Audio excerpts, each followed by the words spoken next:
Big win hangovers are real. We're digging into Alcorn State's offense and why this game matters more than you think.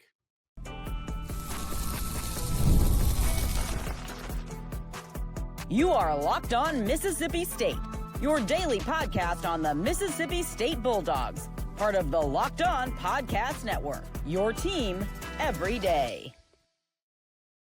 Thanks for making Locked On Mississippi State your first listen every single day, part of the Locked On Podcast Network, your team every day.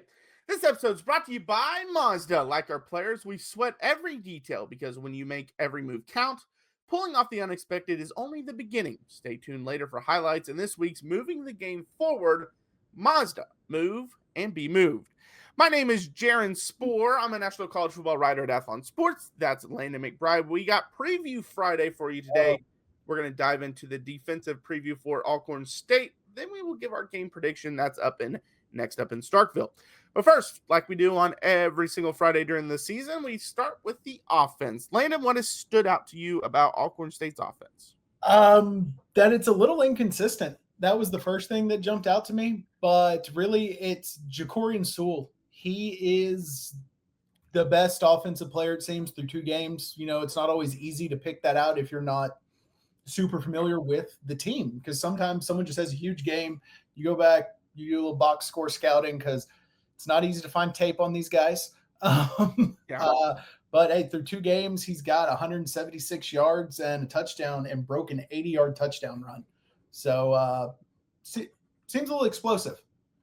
Yeah, no, he does. And the quarterback is also, well, I'll stick with the run game real quick because you mentioned Sewell with 176 yards.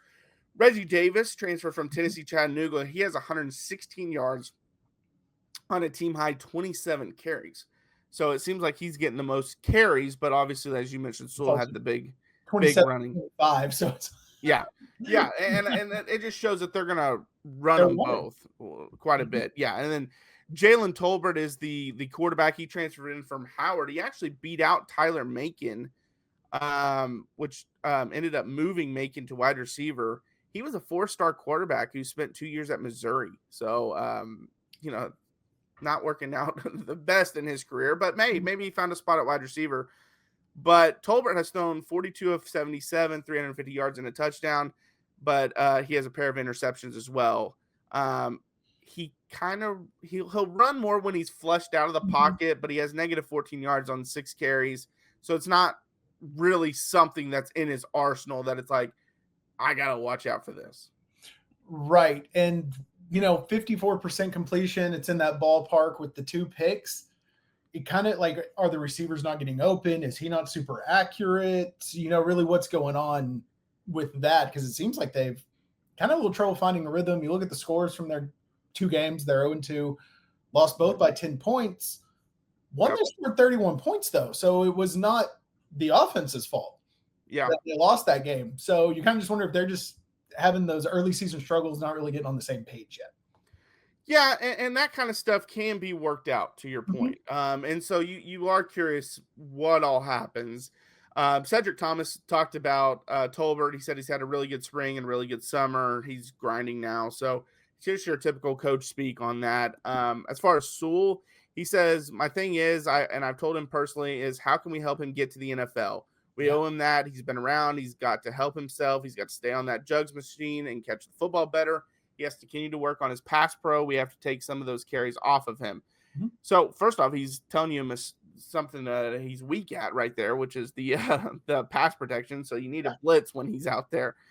But this kind of goes back to what we talked about yesterday when we said that when we were talking about his comments, Thomas's comments, where he made it really known that he's going into this game trying to give his guys the best opportunity to go to the NFL, their best opportunity to maybe move up if they hit the transfer portal, which I believe Sewell's a senior. So I think he's a grad student. So yeah, so I don't think, I don't. Unless there's a weird COVID year.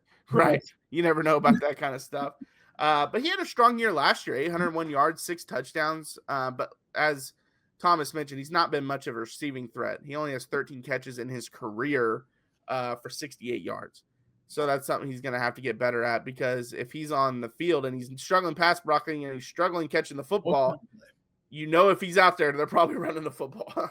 Yeah, and you mentioned him, getting him to the NFL. What can they do? So he's the guy I'm going to have my eye on as someone who's already listening to NFL Draft Podcast. He's a guy I'm going to be looking for. Pretty good size, 5'8", 5'9", about 195. So that's a rocked up dude, to be that height and be pushing 200 pounds of muscle and be able to move like that. So that'll be interesting to see him. The other thing that jumped out to me was their third down conversions. They're 9 for 29 for just over 31% on third down conversion. Yeah, they're struggling. That's not good. Yeah.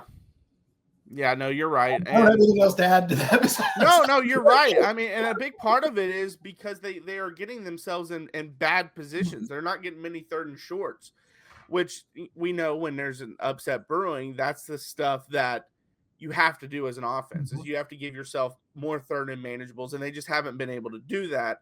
I do want to talk about quickly the offensive line and some of the wide receivers. It has 7 players from the junior college ranks or the transfer portal. They added some size up front. They have 12 linemen that are over 300 pounds, so they do have some size up front. There are also some Mississippi State connections.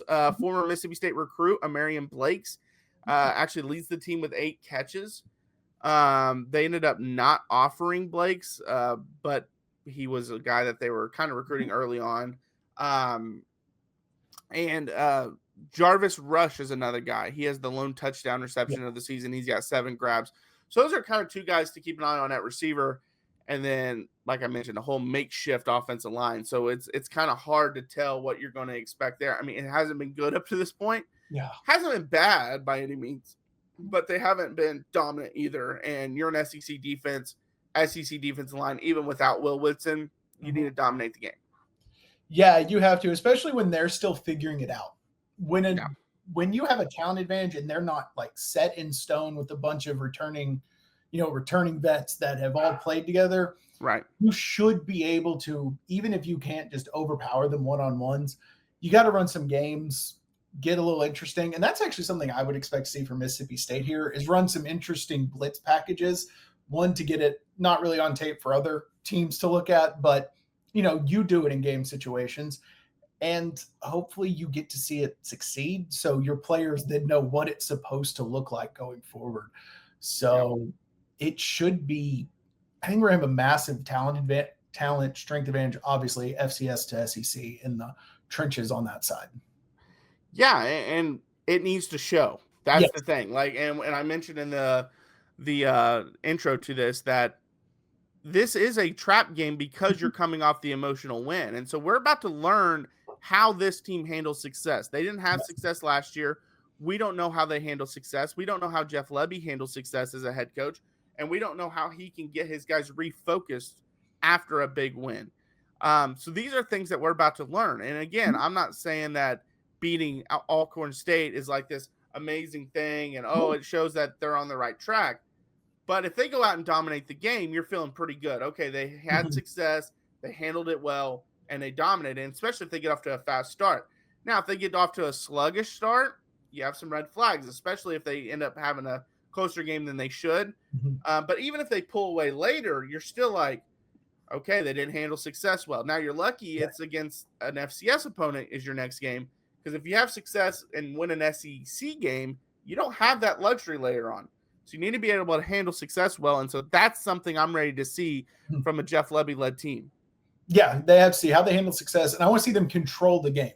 Even if it's not like a full-blown domination, we see these scores 60-something to 3 or whatever. Right. If it's not one of those, be in control the entire time. Never let this game get in doubt. And a lot of that comes from the defensive side of the ball. Control the line of scrimmage. Don't get beat deep.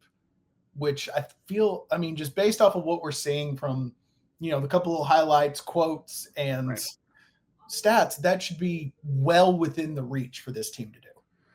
Yeah, for sure. All right, coming up next, we got to talk about the defense and what Alcorn State presents. We'll talk about it. All right, well, this episode's brought to you by Mazda's Moving the Game Forward. For those who believe it's not just about playing the game, it's about redefining it. There are moments that do more than put points on the board. They move crowds, move culture, and keep moving the game forward.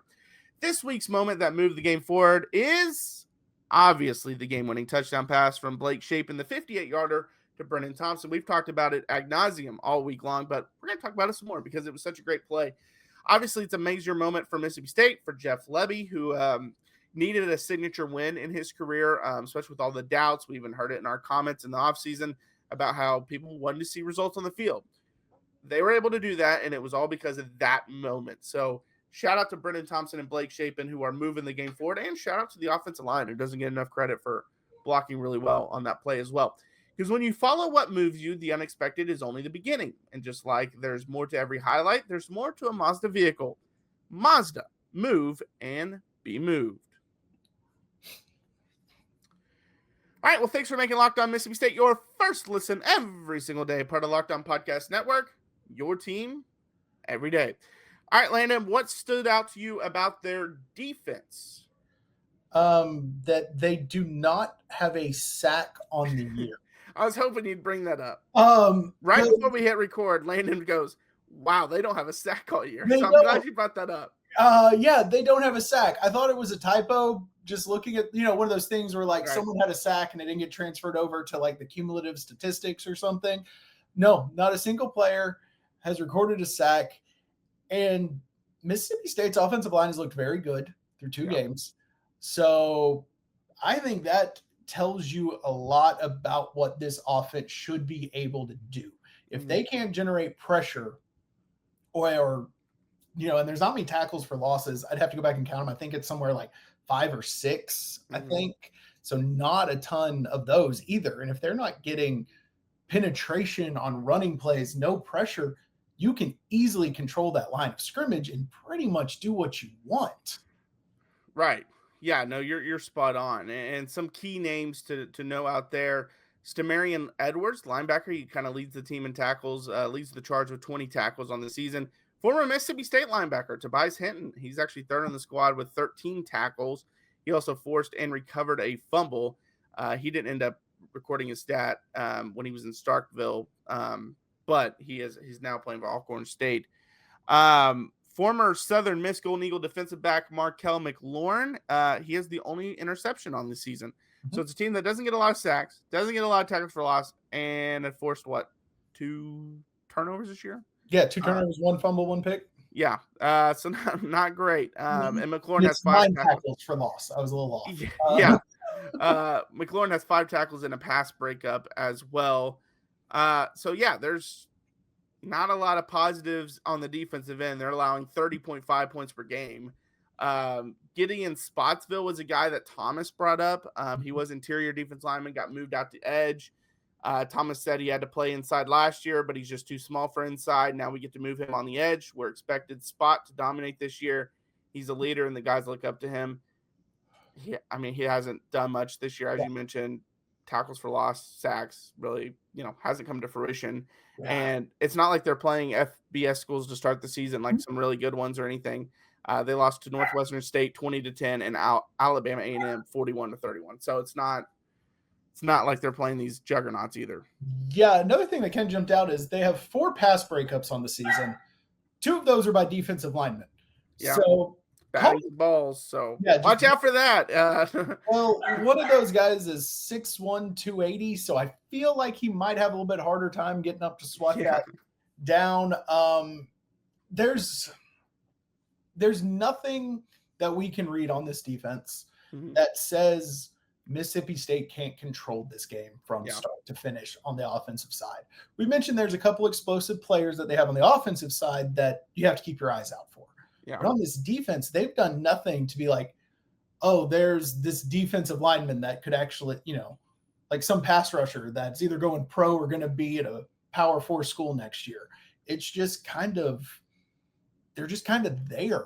And I don't know, I don't mean that super negatively or anything. It's just there's nothing for us to really latch onto to point out something they do schematically, a player that jumps out, something they do really well.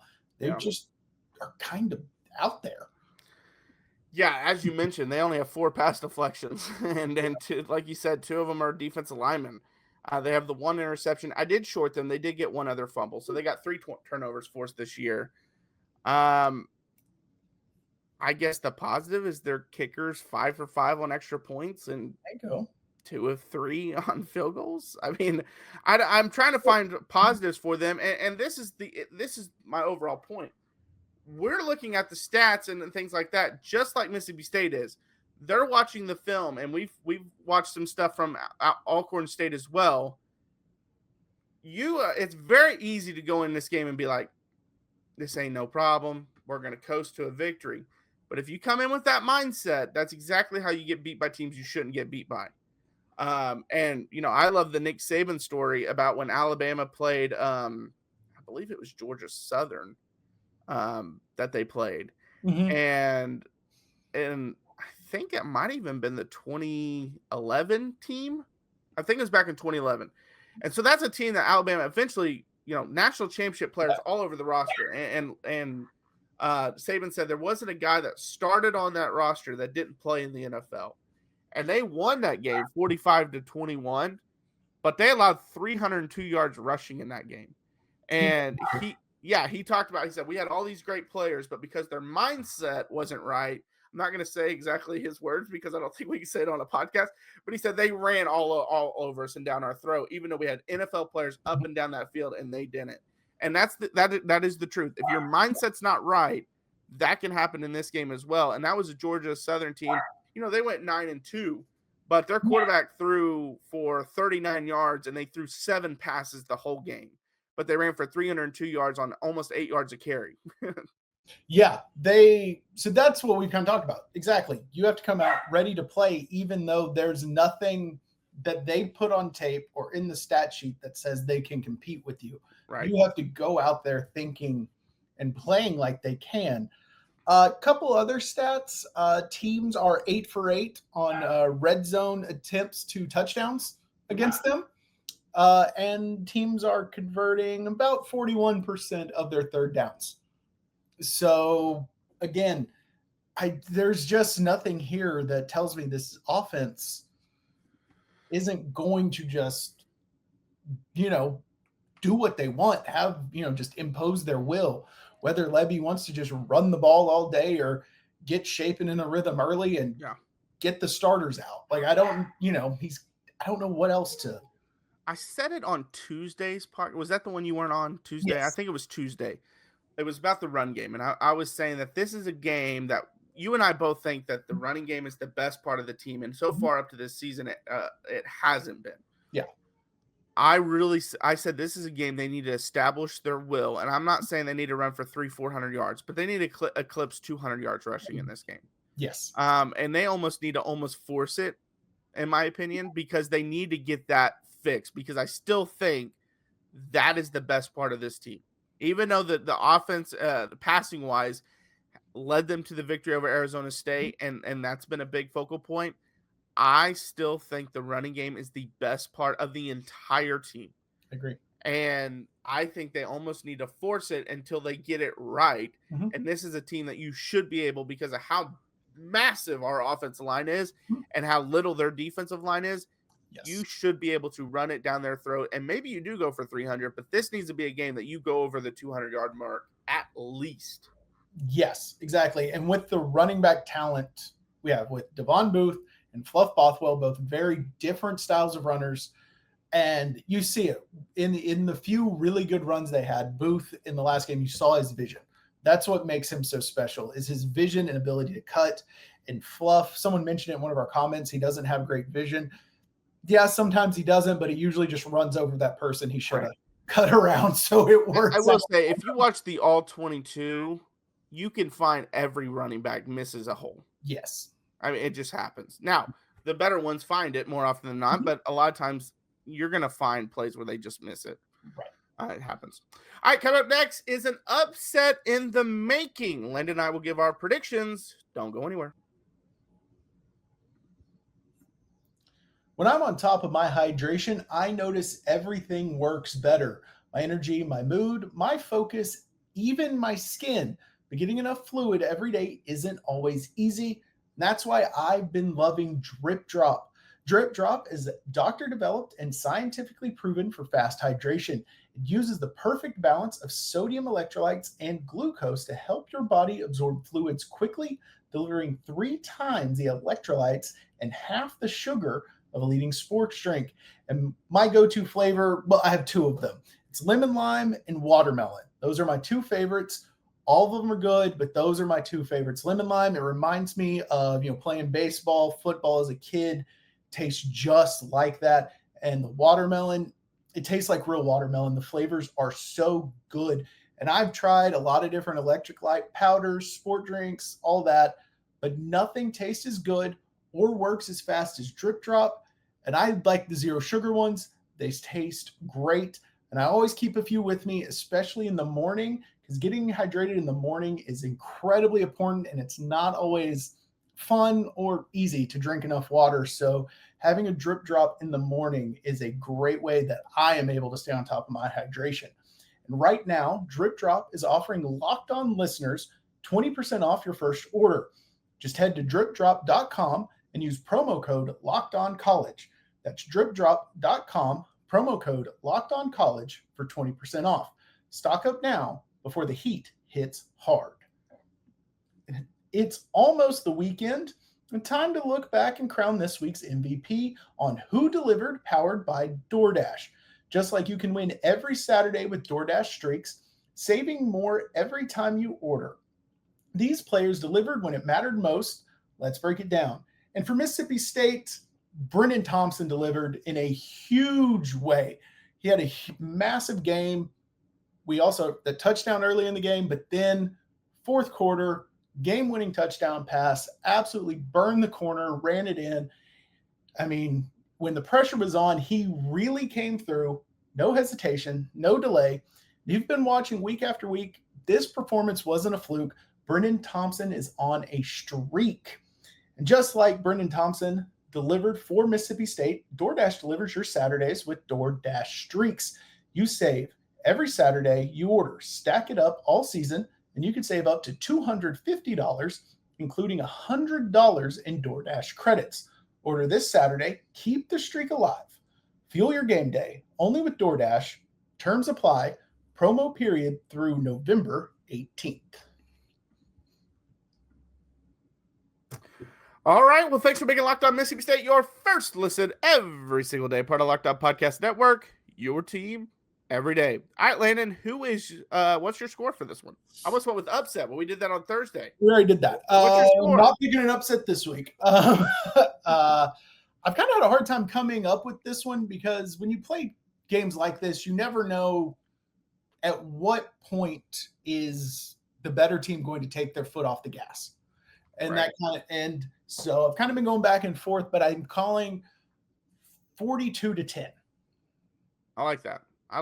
I've also been going back and forth on this score. I am going a little. My final score is going to be bigger, but I do think the team's going to come out struggling. I've talked about how I wanted to see how this team handles success. Until I see a Jeff Lebby team have success and handle it a certain way, I don't have high expectations because we've seen this happen with a lot of coaches, even really good coaches, especially early in their career. Their teams don't handle success as well as they should. Yeah. And I'm going to say that they don't handle success early well, and so I think they're going to struggle early in the game. But ultimately, I think they're going to pull away. I do think they will get the running game figured out and fixed, and it will be rolling on all cylinders as well. I'm going 52-3. I do think they're going to end up getting a massive win in terms of score.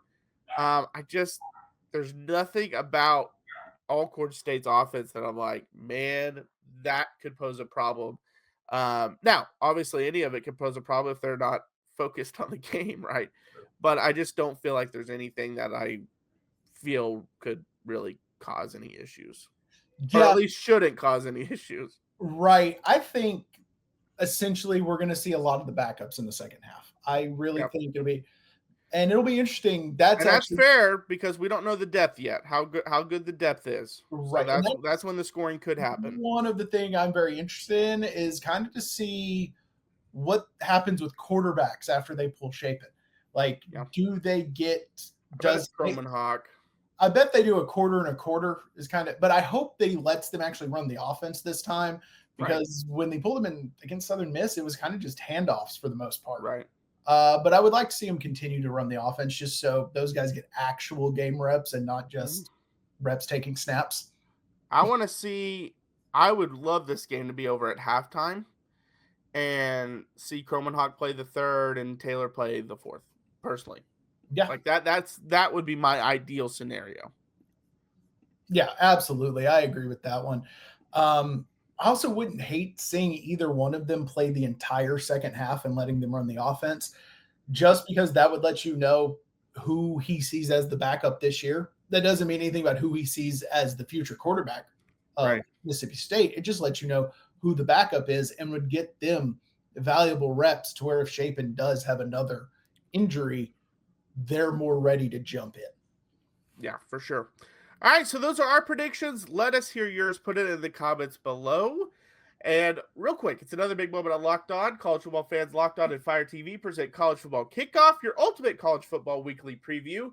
Drake Toll of Locked On Big 12 leads the conversation alongside two-time AP Coach of the Year Gary Patterson, former college star Jesse Holley, and Locked On's local experts in college football preview. Only Locked On can do.